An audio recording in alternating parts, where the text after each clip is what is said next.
Allahu Akbar, Allahu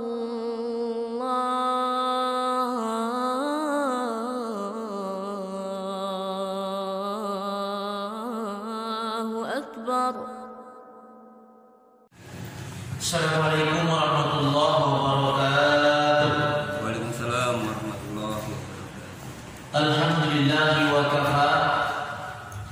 Wassalatu wassalamu ala nabiyyil mustafa. Ashhadu an la ilaha illallah wahdahu la syarika lah. Wa ashhadu anna Muhammadan abdullahi wa rasuluh. Allahumma salli wa sallim ala nabiyyina Muhammad. Para ikhwan dan akhwat, a'azzani Allah wa iyyakum. Alhamdulillah, pagi ini kita kembali dipertemukan oleh Allah dalam majelis ilmu, dan insyaallah kajian kita pembahasannya yaitu bertawakal kepada Allah, tentunya dalam perspektif tauhid. Nah, di sini kita mengambil satu ayat yang dijelaskan oleh Syekh Shalih Fauzan, ayat tentang dalil tawakal. Berikut definisinya serta penjelasannya dalam perspektif tauhid. Bahwa sebagai mukadimahnya, bertawakal kepada Allah dalam maknanya oleh Syekh Shalih Fauzan at-tafwidul umuri ila Allah subhanahu wa ta'ala wal i'timadu alaihi. Tawakal dalam definisinya adalah menyerahkan segala urusan kepada Allah semata dan bergantung kepadanya. Al-i'timad wa tafwid, menyerahkan segala urusan kepada Allah semata dan bergantung kepadanya. Ini definisi takwa oleh Syekh Shalih Fauzan rahimahullah ta'ala. Kemudian dalilnya, dalil serta penjelasan dalil, Allah Rabbul Izzati wal Jalal berfirman dalam surat Al-Maidah ayat 23, A'udzu billahi minasyaitonir rajim, wa 'alallahi fatawakkalu in kuntum mu'minin. Allah berfirman, dan hanya kepada Allah lah hendaknya kalian bertawakal kalau seandainya kalian beriman. Ya, wa 'alallahi fatawakkalu, dan hanya kepada Allah lah kalian bertawakal kalau seandainya kalian beriman. Nah, di sini di dalam ayat ini Allah Subhanahu wa taala memerintahkan kepada kita untuk bertawakal kepada Allah. Bahkan Allah menjadikan tawakal sebagai syarat iman. Di dalam ayat ini Allah Subhanahu wa taala menjadikan tawakal sebagai syarat untuk beriman. Allah berfirman, wa 'alallahi tawakkalu wa 'alallahi fatawakkalu. Hanya kepada Allah lah hendaknya kalian bertawakal. In kuntum, kalau seandainya, in itu kalau dalam bahasa, kalau dalam namunya atau dalam kaidah bahasanya, in ada syarat. Maka dikatakan di sini bahwa syarat untuk menjadi orang yang beriman adalah bertawakal.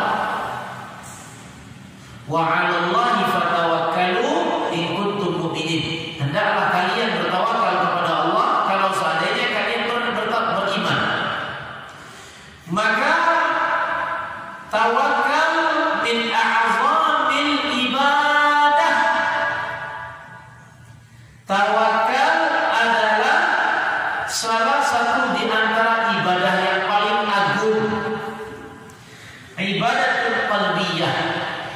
ibadah hati. Ibadatul qalbiyah, ibadah hati. Kenapa dikatakan bahwa tawakal ini adalah ibadah yang paling agung? Dua alasannya. Pertama, karena diperintahkan oleh Allah. Yang kedua, karena syarat untuk menjadi orang yang beriman. Bayangkan, Allah jadikan tawakal sebagai syarat untuk orang yang beriman. Maka tawakal ini ibadah yang paling agung juga karena diperintahkan oleh Allah. Bahkan perintah secara langsung, fatawakkalu, hendaklah kalian bertawakal. Mohon maaf Bapak-bapak, ibu-ibu sekalian, sebagai pengingat bagi kita semua bahwa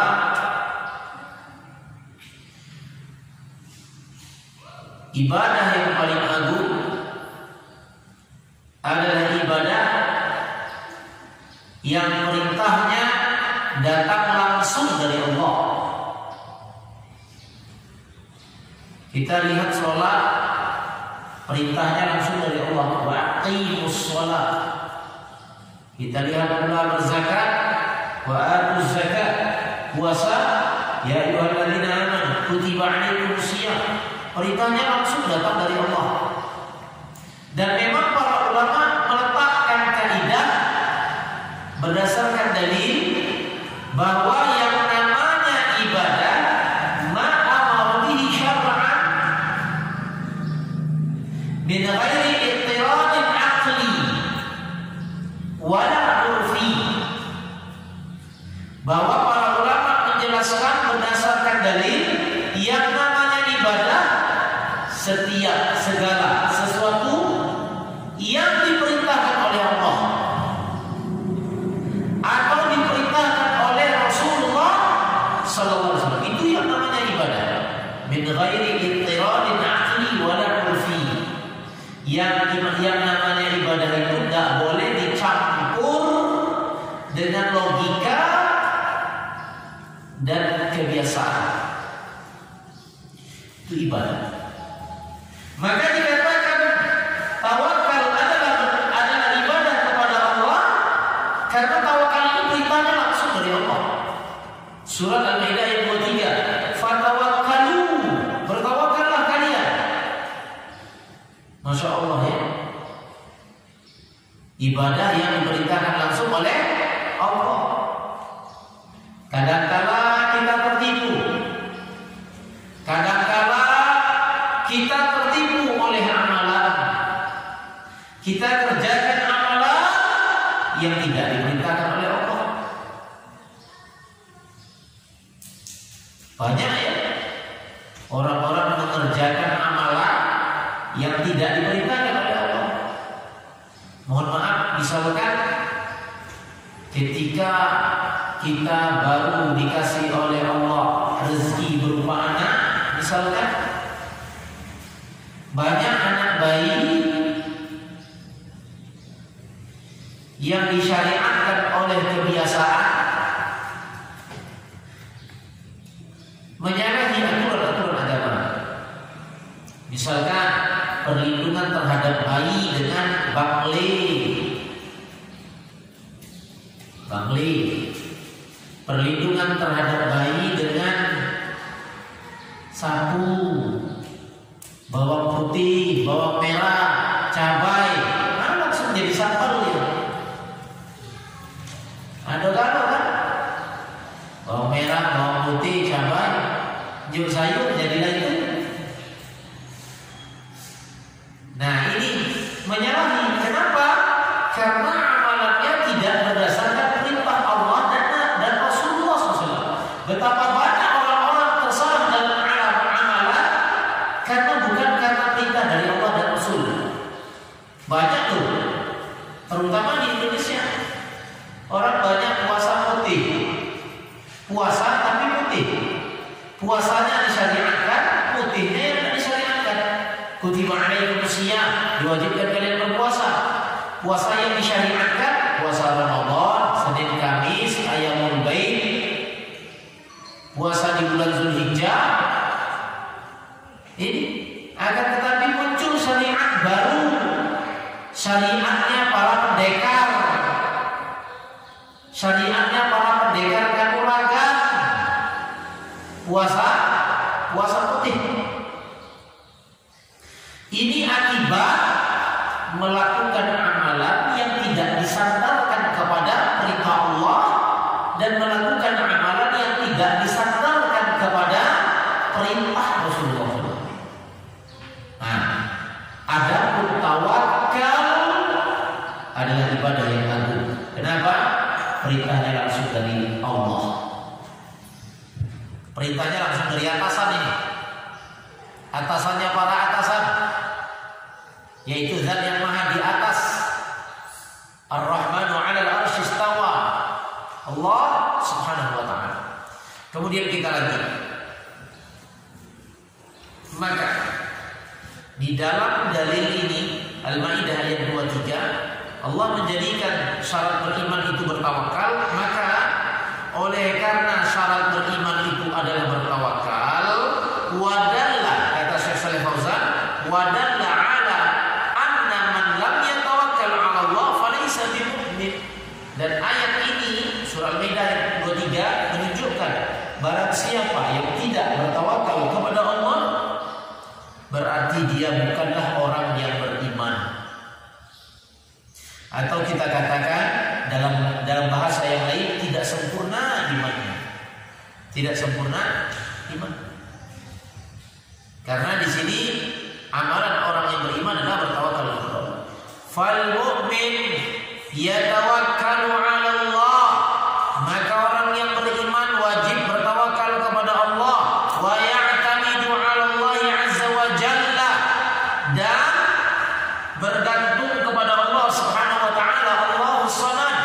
Allah zat di mana kita tempat bergantung. Dan di antara nama Allah yang mulia Al-Wakil. Al-Wakil. Kita tahu kan Allah memiliki 99 nama yang kita ketahui. Dari Abu Hurairah Rasulullah bersabda, "Inna lillahi tis'atan wa tis'ina isman, man ahsaha dakhala al-jannah." Kata Rasulullah dari Abu Hurairah, sesungguhnya Allah memiliki 99 nama. Barang siapa yang mengamalkannya masuk surga. Maka di antara nama Allah Al-Wakil. Bagaimana cara mengamalkan Asmaul Husna? Al-Wakil adalah Al-Wakil nama Allah. Makna daripada Al-Wakil adalah Al-Mawkul ilaihi umur. Zat yang kita wakilkan kepadanya segala urusan. Ya. Ini makna daripada Al-Wakil. Kita harus tahu makna yang benar. Al-Wakil zat yang kita wakilkan kepadanya segala urusan. Kalau ditanya, Pak Ustaz, bisa enggak kita mewakilkan urusan kepada selain Allah? Jawabannya secara mutlak, secara hakikat wajib kepada Allah.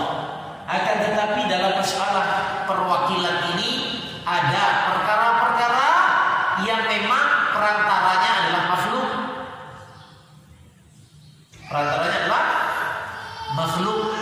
Boleh kita mewakilkan urusan kita kepada manusia, akan tetapi ini hanya sekadar perantara. Hakikatnya kepada Allah.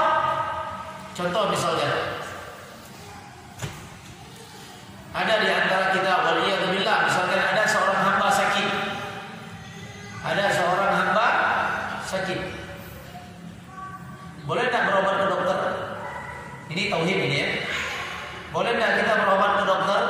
Jawabannya boleh. Tapi kalau ditanya boleh tak kita minta kesembuhan dari dokter? Jawabannya tidak boleh. Kenapa? Karena itu urusan Allah.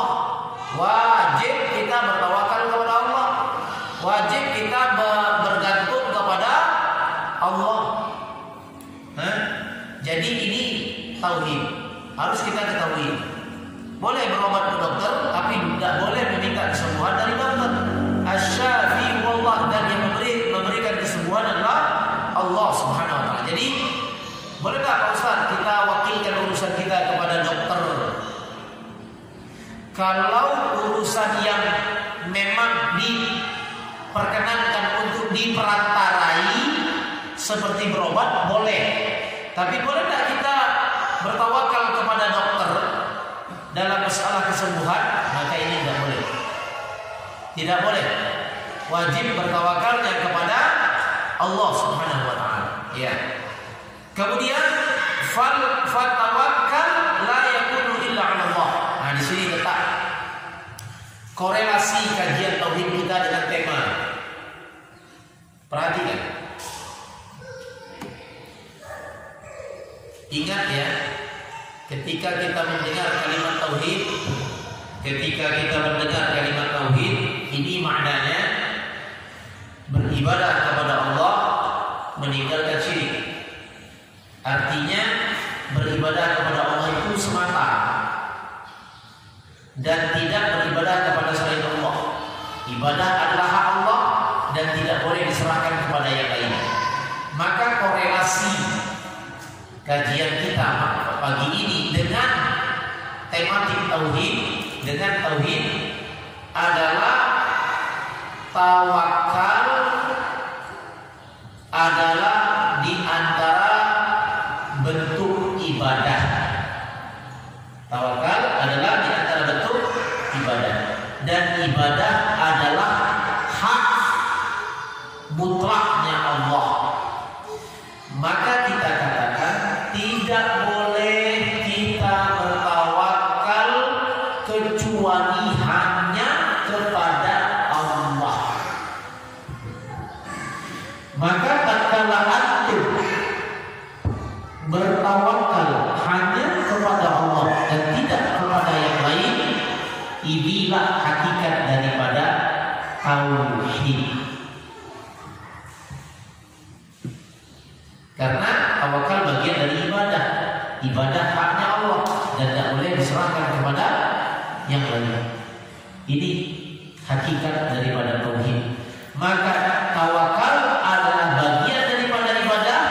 Maka kita hanya wajib bertawakal kepada Allah.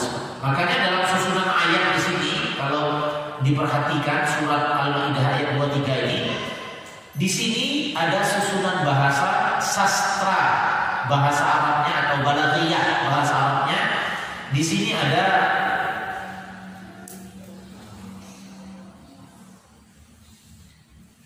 susunan kalimat yang menunjukkan tauhid secara bahasa.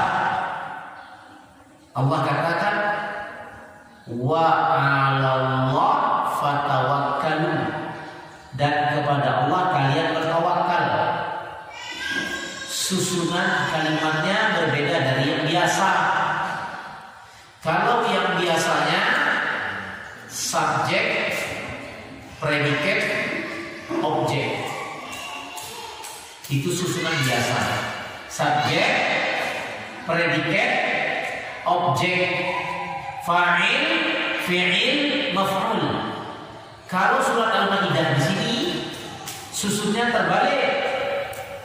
Objek dulu, baru subjek dan predikat. Wa 'Allah itu objek, kepada Allah fatawakkalu, kalian subjek, bertawakal predikat. Maka kalau dalam sastra bahasa Arab ini disebut dengan adatul hasar, yaitu perbuatan yang sifatnya khusus. Artinya apa? Bahwa tawakal hanya kepada Allah, khusus kepada Allah, dan tidak ada kepada yang lain. Dan itulah makna tauhid. Ya, mudah-mudahan dipahami. Amma idza asnadta ila ahadin minal khalqi tasarrufa, maka perhatikan, apabila engkau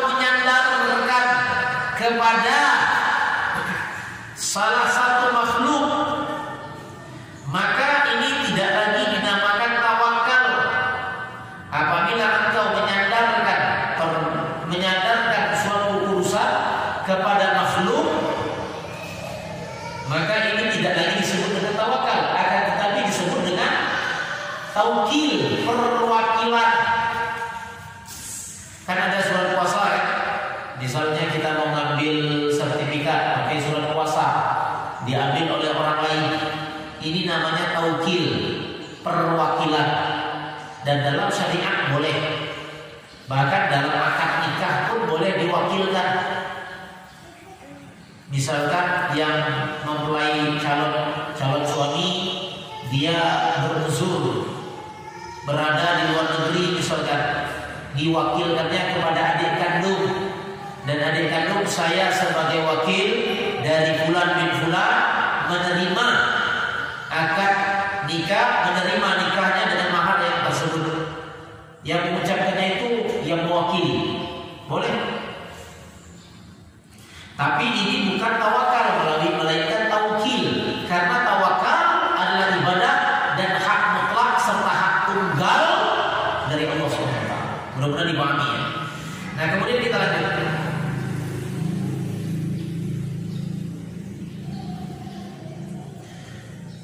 Maka secara bahasa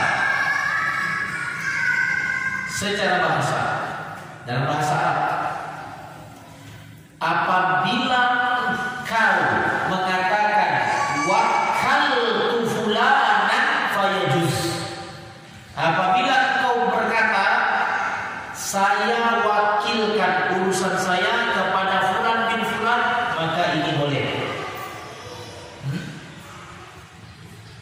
Bahasa itu menunjukkan mana? Bahasa menunjukkan mana? Saya wakilkan urusan saya kepada si fulan, maka ini boleh. Tapi kalau seseorang mengatakan tawakkaltu fulanan, saya tawakalkan urusan saya kepada fulan, maka ini tidak boleh. Bahasa menunjukkan mana? Dan ada ucapan-ucapan yang kita diharamkan untuk mengucapkannya, karena bahasa ini menunjukkan mana. Contoh misalkan, dulu di masa Nabi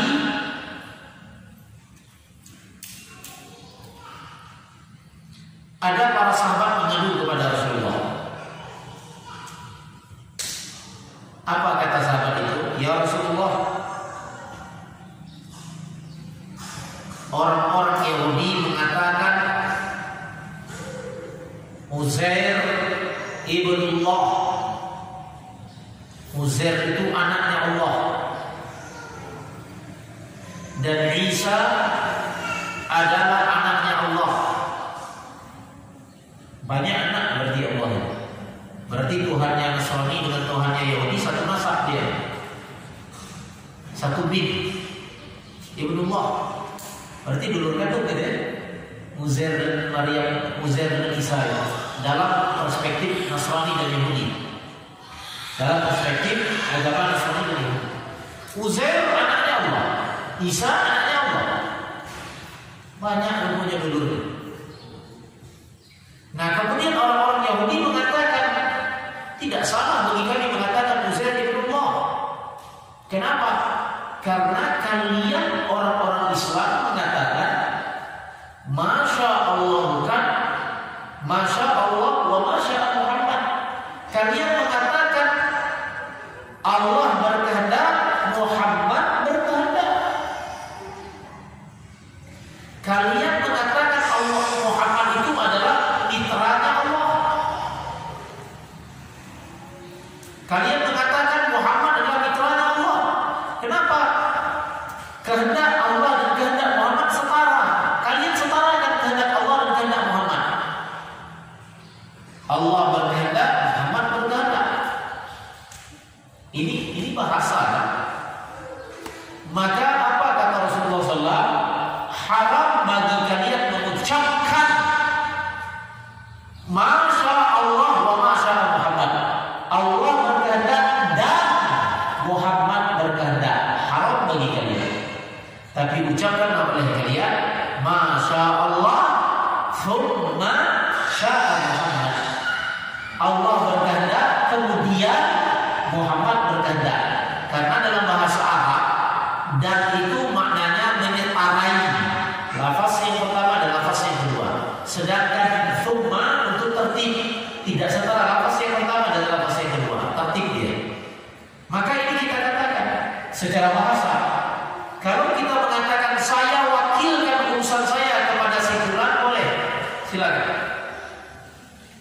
wakal fulan, saya wakilkan urusan saya kepada fulan, boleh, silakan. Tapi haram bagi kita mengucapkan tawakal tu fulan, saya bertawakal kepada si fulan, tidak boleh.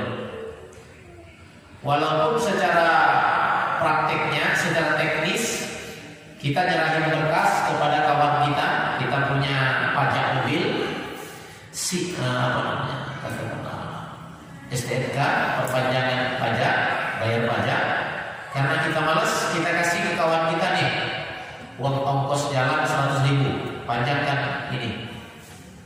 Silakan, kita wakilkan urusan kita kepada orang, boleh, itu boleh. Tapi kalau kita katakan saya tawakalkan urusan saya kepada Anda, nah ini tidak boleh. Ucapan itu banyak loh, ucapan-ucapan yang diharamkan oleh Allah. Contoh, salah seorang ulama dari kalangan muhaddis namanya Ibnu Abdul Bar, dalam kitab Subul Salam beliau berkata, haram bagi kita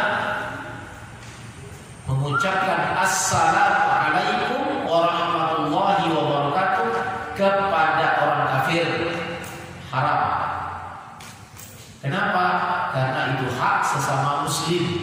Rasulullah bersabda dari Abu Hurairah, hakul muslim 'ala muslim sittun. Kewajiban seorang muslim kepada muslim yang lain ada 6. Di antaranya, idza laqitahu fasallim 'alaihi. Kalau ketemu ucapkan salam. Tidak boleh kita ucapkan salam kepada orang kafir. Dan itu tidak merusak makna toleransi. Karena kita bisa mengucapkan kalimat yang baik yang lain. Selamat pagi Pak, selamat sore Pak, selamat siang Bu, selamat sore Om. Boleh, silakan, tidak masalah. Karena di dalam itu tidak terkandung doa keselamatan dunia dan akhirat. Lah Pak Ustaz, kenapa kita tidak boleh mendoakan orang-orang kafir ampunan keselamatan dunia dan akhirat? Kalau secara dalil kan sudah jelas tadi dari Abu Hurairah, hakul muslim 'ala muslim sittun. Kewajiban seorang muslim kepada muslim yang lain. Nah, ketemu ucapkan salam. Itu sudah jelas dalil secara logis, secara logika. Bagaimana mungkin kita mendoakan ampunan kepada orang yang sudah dikekalkan oleh Allah dalam api neraka? Berarti kita melawan ketetapan Allah. Allah berfirman, innal ladzina kafaru min ahlil kitabi wal musyrikin fi nari jahannam. Sesungguhnya orang-orang kafir, ahlul kitab, kafir, musyrik dalam neraka jahanam, kekal selama-lamanya. Lah itu yang mau kita doain, sedangkan Allah sudah kekali. Melawan Allah kita. Makanya Nabi Ibrahim alaihissalam beliau berlepas diri dari bapaknya karena bapaknya kafir. Nabi Nuh berlepas diri dari anaknya karena anaknya kafir. Dan Allah berfirman kepada Nabi Nuh, innahu laysa min ahli, dalam surah Nuh, innahu laysa min ahli, Nuh itu bukan anakmu lagi. Masya Allah. Maka terdapat ucapan-ucapan yang orang Islam haram mengucapkannya. Termasuklah mohon izin, termasuklah mengucapkan hari raya, hari besarnya orang-orang kafir. Apapun itu tidak boleh. Dan ini tidak merusak makna toleransi. Apa batasan toleransi dalam agama Islam? Simple. Lakum dinukum waliyadin. Gawe kamu gawe gelap, gawe kami gawe gelap. Selesai. Tidak saling ngaku. Kalau yang gawe itu yang tidak boleh, itu yang merusak makna toleransi. Itu yang merusak makna toleransi. Islam agama yang toleran. Kalau yang mengganggu itu yang tidak toleran. Maka ini batasan kita. Tidak boleh berucap dengan ucapan yang diharamkan oleh Allah dan diharamkan oleh Rasulullah SAW. Di antara ucapan tersebut, saya bertawakal kepada si fulan.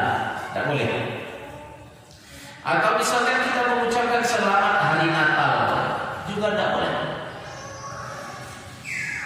Kenapa? karena lafaz itu mengandung kesyirikan, meyakini bahwa Isa adalah anak Tuhan. Lah Nabi Muhammad saja melarang kita berucap Allah berkehendak dan Muhammad berkehendak, padahal itu lafaz yang baik, ya kan? Allah berkehendak, Muhammad berkehendak, lafaz yang baik. Akan tetapi terkandung di dalamnya kesyirikan, setara kehendak Allah, setara kehendak Allah dan Rasul, maka haram kita mengucapkannya, dan Rasulullah yang melarang. Maka selamat Natal terkandung di dalamnya kesyirikan, haram bagi kita mengucapkannya. Jangankan selamat hari Natal, Allah berkehendak, Muhammad berkehendak saja haram, apalagi selamat Natal. Ya. Dan yang mengharamkannya Rasulullah SAW. Nah kemudian bapak-bapak para hadirin, perhatikan. Kita tadi telah sampaikan Al-Maidah 23 bahwa Allah jadikan tawakal sebagai syarat untuk beriman. Kalau fatawakkalu 'ala Allah in kuntum mu'minin, bertawakallah kalian kepada Allah kalau seandainya kalian beriman. Nah, kita perhatikan di sini bahwa tawakal dan iman ini erat hubungan.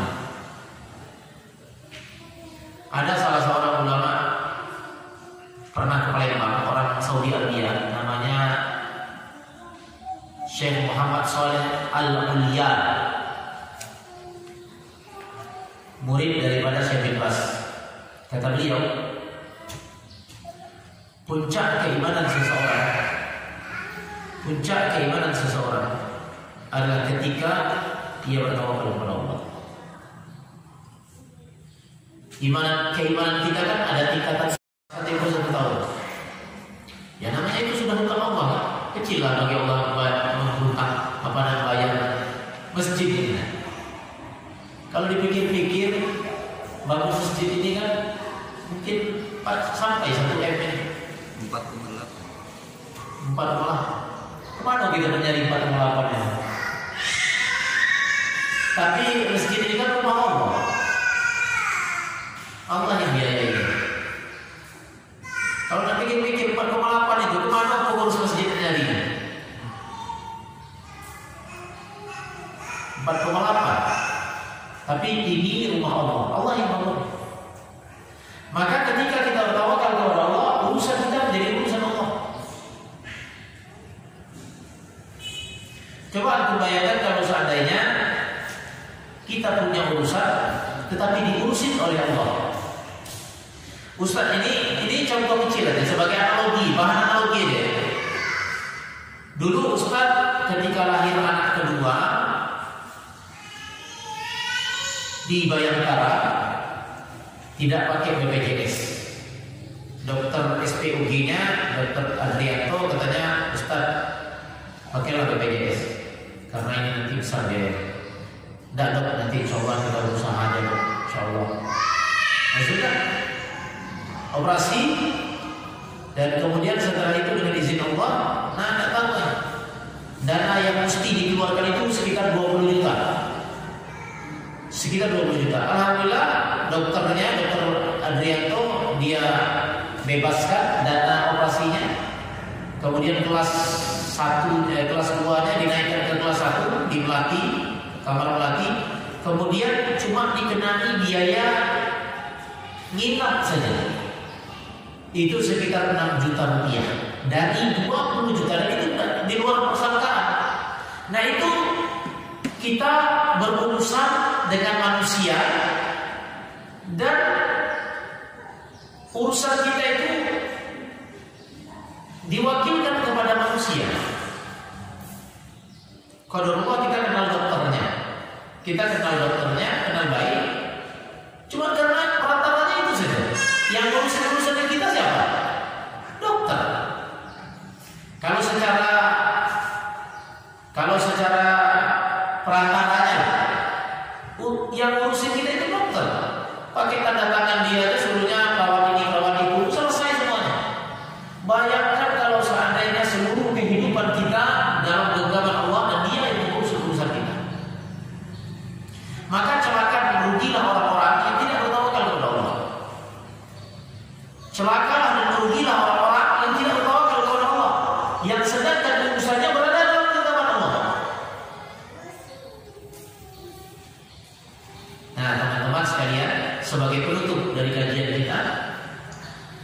insya Allah setiap yang bertanya akan mendapatkan hadiah buku dan USB lab dibayar tunai. Sebagai penutup bahwa tawakal tadi sudah kita sampaikan ya. Kaitan tawakal dengan beriman apa itu tadi? Bahwa puncak keimanan seseorang ketika dia bertawakal. Ingat ya. Maka Allah katakan sifat orang yang beriman, Al-Anfal ayat 2, innamal mu'minuna alladzina idza dzukirallah wajilat qulubuhum. Orang yang beriman kalau disebut nama Allah hatinya bergetar. Wa idza tuliyat 'alaihim ayatuhu zadatuhum imana. Ketika mendengar bacaan Al-Qur'an keimanannya bertambah. Wa 'ala rabbihim yatawakkalun. Orang-orang yang beriman itu bertawakalnya kepada Allah. Tadi sudah kita sebutkan antara iman dan tawakal tak terpisahkan. Seseorang yang kuat keimanan, rajin beribadah, kuat keimanannya, insya Allah Allah berikan kepadanya taufik untuk bertawakal. Barangkali teman-teman pernah mengalami pasang surut kehidupan. Pak Ustaz, kenapa seperti ini? Pak Ustaz, kenapa seperti ini? Pak Ustaz, kenapa seperti ini? Begini dan begini, begini dan begini. Sakit begini, begini, begini, begini. Sehingga sulit perkara yang dia hadapi. Karena dia tidak beriman kepada Allah. Sehingga dia melihat kesulitan yang adalah kesulitan dirinya sendiri. Apa kata Allah Subhanahu wa taala? Fa inna ma'al usri yusra. Inna ma'al usri yusra. Setiap kesulitan ada kemudahan, setiap kesulitan ada kemudahan. Dan ayat itu menjelaskan kesulitan yang dimaksud adalah kesulitan yang banyak. Mohon maaf, kesulitan yang dimaksud adalah kesulitan yang sedikit. Fa inna ma'al usri yusra, inna ma'al usri yusra. Kalau bapak-bapak lihat nanti di ayatnya, kesulitan itu ala usri, pakai alif lam. Kesulitan yang pertama dan kesulitan yang kedua itu sama, nilainya sama, bentuk kesulitannya sama.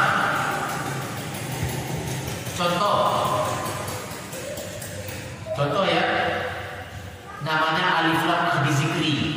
Lafaz pertama disebut pakai alif lam, lafaz kedua disebut pakai alif lam, maka lafaz yang pertama ini maknanya adalah lafaz yang kedua ini adalah maknanya lafaz yang pertama. Contoh, Ustaz kasih contoh. Adhabu ilal masjid. Al masjidu jamil. Kan pakai alif lam ya. Al masjid dua kali disebutkan. Berapa kali? Al masjid. Adhabu ilal masjid. Al masjid jamil. Berapa kali disebut? Dua kali. Di muka bumi ini berapa masjid yang ada? Di Palembang Pak? Palembang ini 1000 masjid ada. Palembang 1000 masjid. Tapi bila disebutkan lafaz masjidnya dua kali pakai alif lam, saya pergi ke masjid, masjid itu indah, maka dua lafaz itu mengacu kepada satu masjid. Paham? Paham? Satu masjid. Maka di dalam surat Al-Asr, fa inna ma'al usri yusra, inna ma'al usri. Jadi kesulitan yang pertama maknanya adalah kesulitan yang kedua adalah maknanya kesulitan yang pertama, satu kesulitan. Tapi yusra tidak pakai alif lam. Fa inna ma'al usri yusra. Setiap kesulitan itu ada kemudahan. Setiap kesulitan itu ada kemudahan. Kemudahan juga dua lafaznya, yusra. Tapi tidak pakai alif lam. Tidak pakai alif lam itu dalam kaidahnya yufidul umum, memfaedahkan umum. Jadi Allah menciptakan satu kesulitan dengan kemudahan yang tidak terhingga banyaknya. Paham? Maka celakalah orang yang tidak bertawakal kepada Allah. Ketika dia tidak beriman kepada Allah, kemudian Allah tidak menjadikan dia orang yang bertawakal, maka dia akan melihat kesulitan yang dia hadapi adalah kesulitannya sendiri.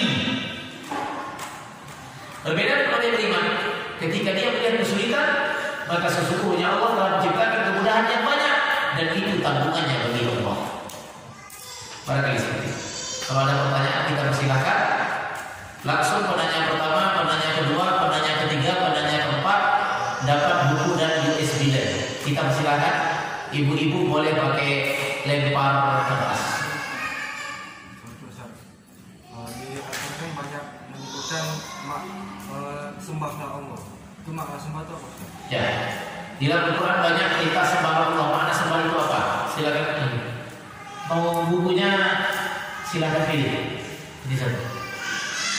Bukunya silakan pilih. Susah satu. Ada lagi penanya yang lain?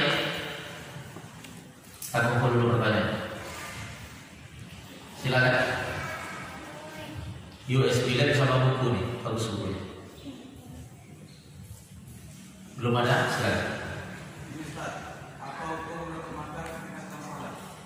Apa hukum tutup mata ketika sholat? Bukunya silakan. Zikir pagi petang, hadis arba'in, bergembiralah orang yang sakit.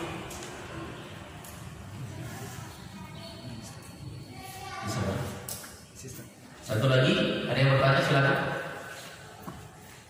Satu pertanyaan lagi, ibu-ibu boleh melempar kertasnya. Ya. Assalamualaikum warahmatullahi wabarakatuh. Waalaikumsalam. Adakah dalam khusus dari Nabi SAW tentang tawakal? Doa khusus agar menjadi lebih bertawakal. Barakallahu. Silakan sih.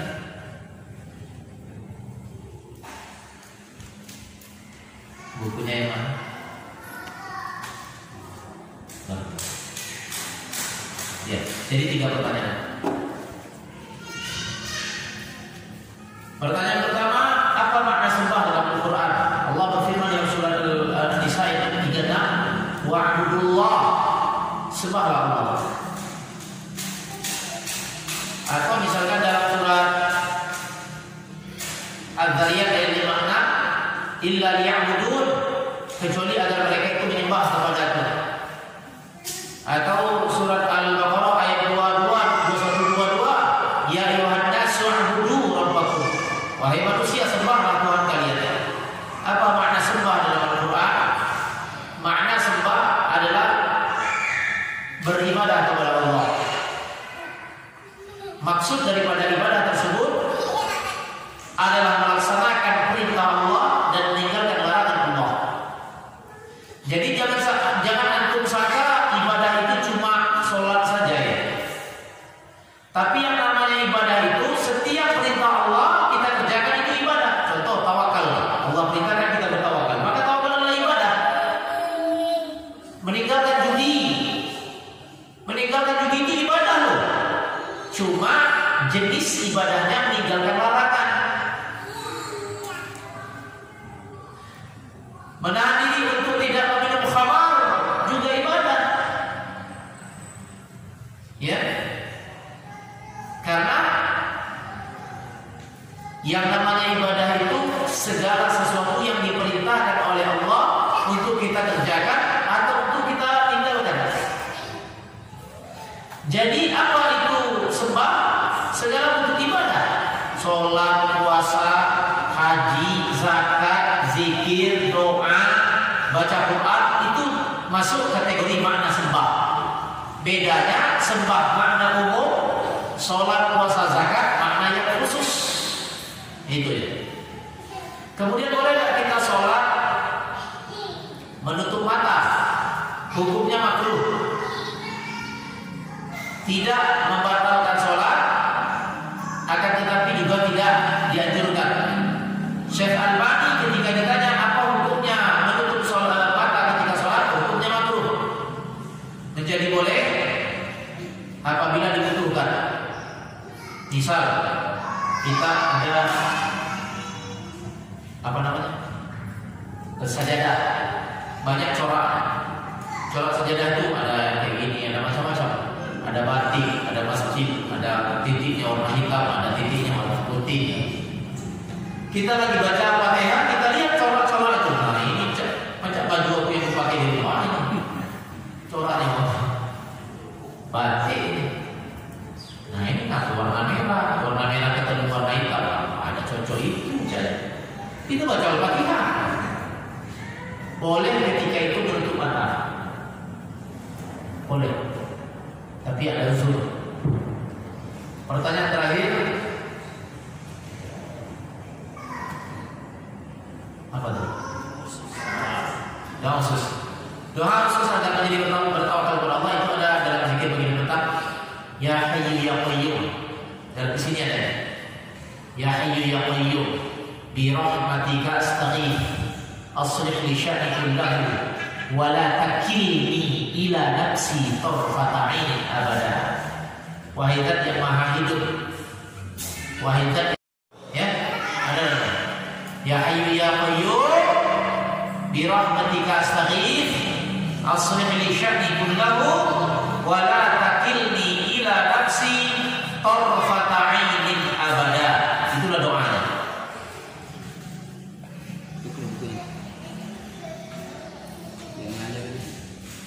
Sudah dapat? Tutup bukunya.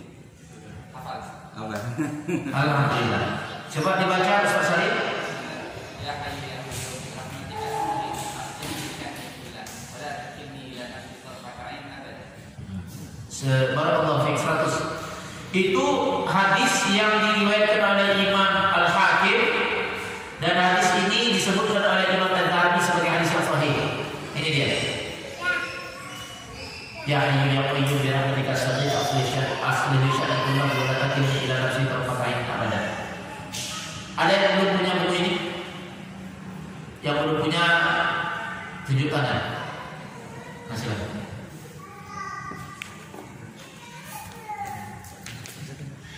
Dek, ambil dek.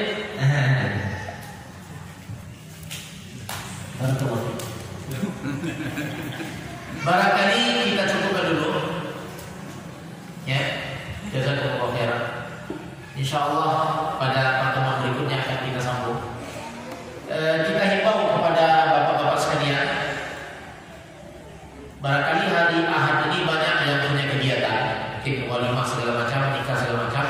Akan tetapi kalau seandainya teman-teman sekalian istiqomah, maka insyaallah kita Ustaz kemarin sempat berpikir, Pak, ini kayaknya banyak orang yang sibuk semua sehingga hari Ahad nggak bisa, ya kan?